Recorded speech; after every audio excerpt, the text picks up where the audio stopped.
guys, I'm back. So you guys give me very good review, honest feedback and so much love on the last video. So anyway, so if you're new here, hi, I'm Kriti and I teach about freelancing, social media and just how to make money from home.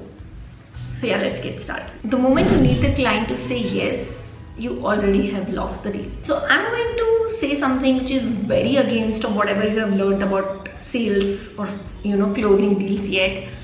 The thing, if you're thinking in the proposals and contract and everything that you should be hired and they should close it, then you have already lost it, because it's a mindset game. And one thing you should make sure that whenever you're talking to someone, you should genuinely care and show and do everything, but doesn't expect in return the sales. And today I'm going to break down the psychology, the frameworks that how clients beg to say yes to you. And yeah, it's totally reverse psychology. But the one side I'm saying that okay, they don't, like, you don't need to do that, and one side I'm saying that you need to do it. But yeah, now let's start with psychology, like why neediness kills it, the sales part. So there's this reactance theory which says that humans tend to rebel against the will. So if they don't have a choice or power, then they rebel it unknowingly. So why I'm saying that you don't have to focus that they should hire you, because they should feel free to take decision.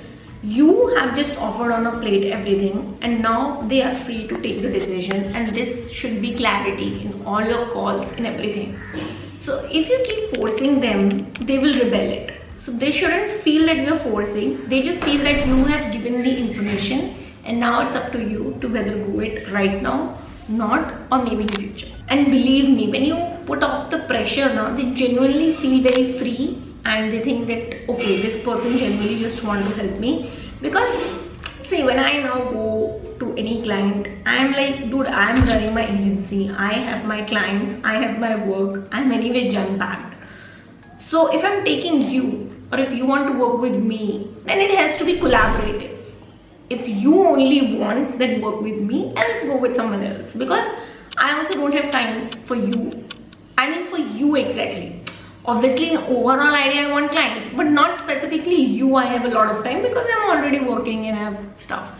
So that is the freedom of choice. So now use spit first theory in the call. So before talking what I do, understand what they are doing and figure to solve. So frame and position like it, I only take projects where I know I can make a change and it can add value to my portfolio also and to your business also. Because see, if client is talking to you, they know that they will be giving money and that is your benefit. But if you show them that okay, that is just something transactional, because that's how society works, but the value and the work is much more bigger and I'm interested in that.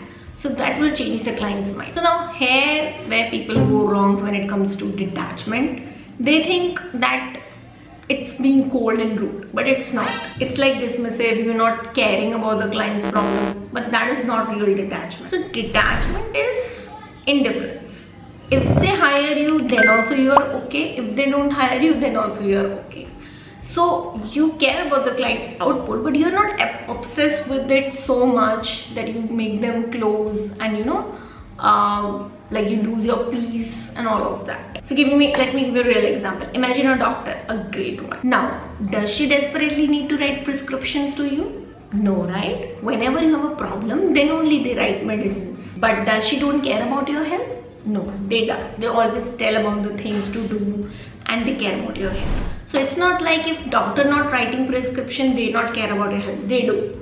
But they only will do when there is a problem. So this is kind of a zero detachment, which makes us trust doctor instantly, because we know doctors care about our health, but they will only write medicines when there is an actual problem in this body, not just superficial one. So sales calls, never ask what do you think, because you have to lead the meeting. So never ask the client. In fact, tell them that what you think about the work, what they're doing, what better you can do in the audit, in whatever you have seen. Never ask the client the questions. Let them speak first, tell them everything, and then you tell what you like to do and lead that way. When it comes to work scope and deliverables, I feel never ask the client ki how many posts you want, yeah, what, you know. No, you should lead it and tell ki I think reels will work for your page, or I think founder branding is for your, you know, LinkedIn. In proposals also, just make sure that you've laid out something and you share them and you're like, okay, now you just let me know if you have any questions and I'm here. That's it. In content also, you don't have to be perfect. You have to be relatable, and when you're not trying to convince everyone, the right people will feel you seen. For simply only one value follow-up is fine. It's not like being obsessed in everything, and just tell them that okay, we can revisit this conversation after a few months if you're okay. And yeah, that's it. Give them choice, give them freedom.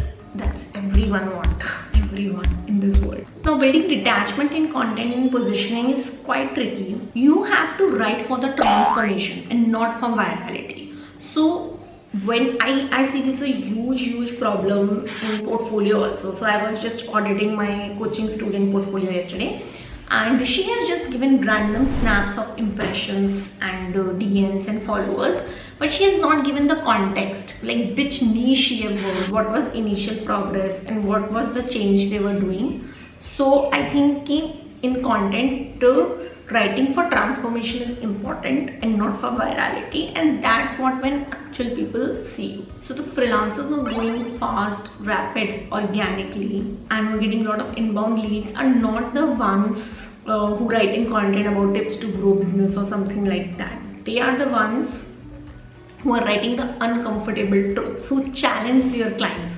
I honestly write on LinkedIn out loud the things which I don't like about the people, some clients, some red flags. I write them openly because I want to be very truth and honest with my work. And honestly, if there are issues on their part which is, you know, hampering the outcome, then I need to address them, because it's a two-way job.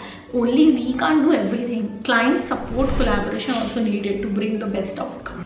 Also, I think detachment is not something you can fake it. If you faking it and in mind it's your going key, I have to pay rent, I want this client to get closed, then it's an issue. So you have to be very honest in the voice, in the questions you skip, in talking less.